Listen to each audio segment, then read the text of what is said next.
very good evening to you. Welcome to the FKFPL review show. My name is Robinson Okenye. In tonight's edition of the show, our focus will be on KCB FC. They lie second on the log with 30 points, and we'll get to hear what the head coach, that is Ziko Otieno, has to say about their position on the log before the government suspended sports activities in the country, and probably what we should expect from them if sporting activities resume in the country. Joining me to talk about this is none other than Roger Sishtemi. We do have Steve Ayo, and today we don't have Cedric Musumba in studio, but he joins us via Zoom. Good evening, gentlemen. I hope you had a great weekend. And let me get your thoughts on something totally different from the FKFPL review show. And briefly, I want to get your thoughts on this, the European Super League. Let me begin with you, Roger Sishtemi. What are your thoughts on the European Super League that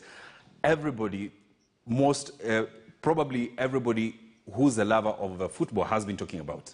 I think for me, Robbie is not new because I remember Arsene Wenger had predicted such scenario back in 2009. He had talked about the possibility of European clubs trying to break away from the major tournament, maybe because of the cash issues, because they felt, some of these big clubs felt they can't get the same share as the smaller clubs. And I think that is one of the biggest issues that has been surrounding the breakaway. But I believe it is not a good move as far as I'm concerned. Yes, we are talking about money, but now that flair of the Champions League is not going to be there anymore if by chance these clubs maybe live to their threat, because you find that you look across the European leagues, each team tries to fight to get into the Champions League. So once maybe they break away, there are those teams who will be permanent in that tournament, not making it that way competitive, because it will all be about money. Unlike the current competition, whereby people are fighting for those positions. So I feel maybe it is a difficult moment, more so for FIFA and UEFA, and you feel, it is all money. If you have money, you'll of course get the best. But now, you remember the FIFA and UEFA have already threatened, if by chance the players goes into the breakaway league, then they'll not have that chance of playing in the World Cup. So for any footballer in the world, his dream is always to play in the World Cup and maybe by chance win the Champions League or even win the World Cup itself. Cedric, your thoughts on this breakaway, the European Super League? I know your favorite team, that is Real Madrid. The president is one championing this, and he's the president of the European Super League. Briefly, what are your thoughts before we get into the core of tonight's show? Robbie, soccer, just like any other activity, should be accepted to take a different trajectory if it comes to world soccer phenomenon.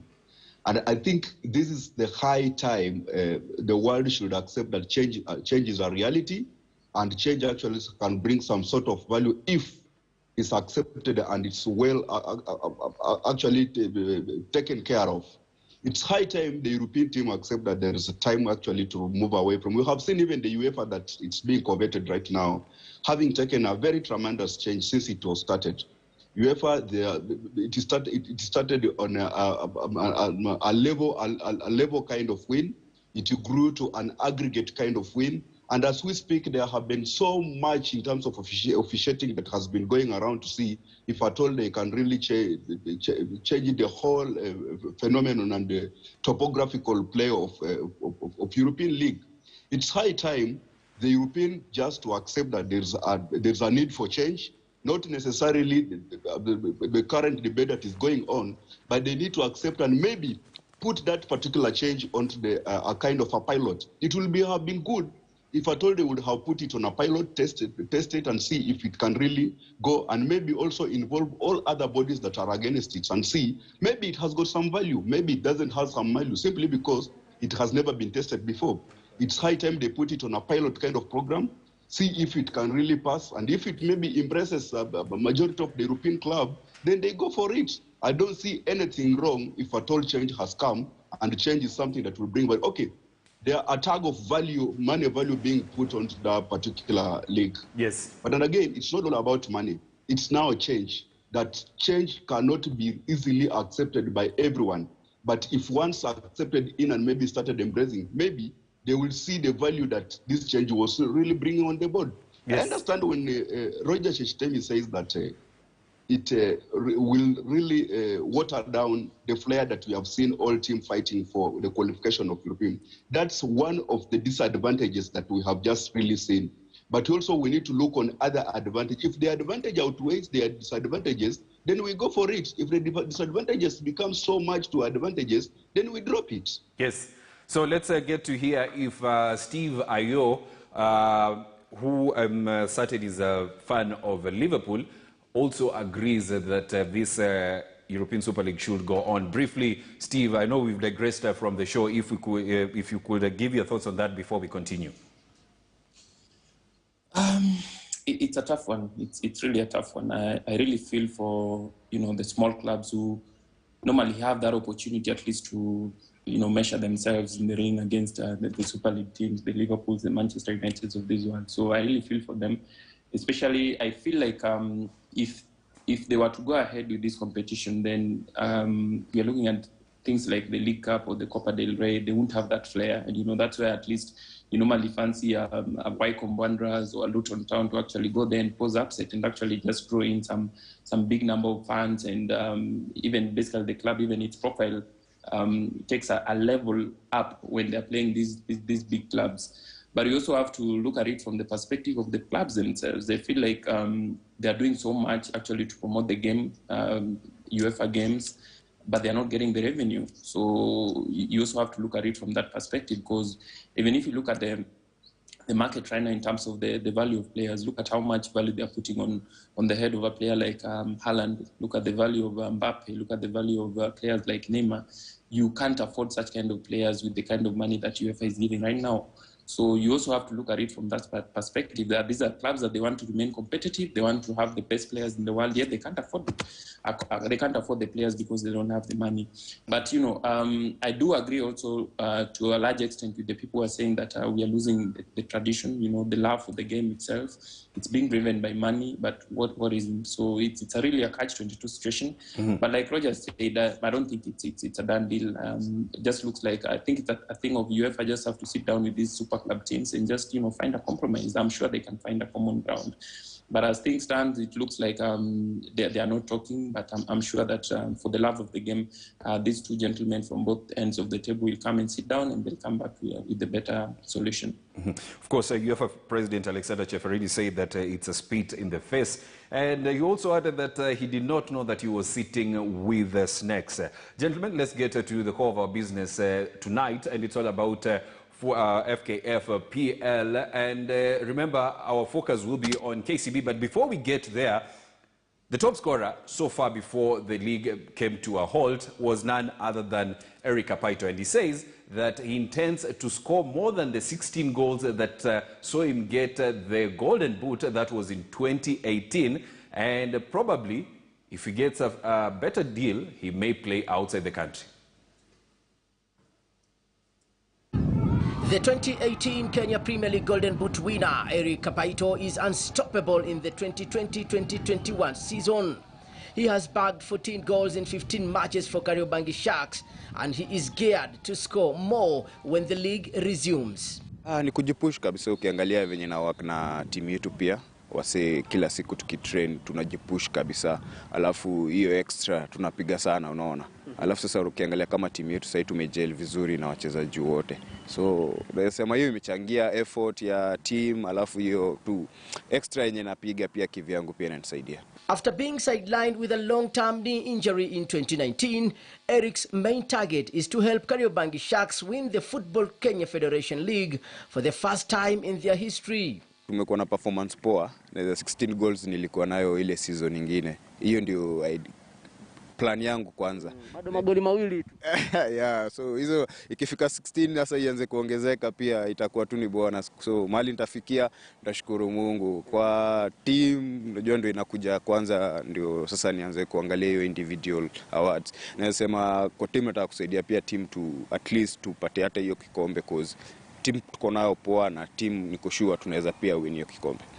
Sema tu time tangia ianze imekuwa poa, haijakuwa mbaya, though tumelose 2 games zingine na draw ndo imetupeana kiasi, but naweza sema tuna work poa na believe sasa ligi tena ikirudi tutaipush kabisa, cause idea ni kupata hiyo pia hiyo kikombe, hata sisi tunaweza ichukua, unaona.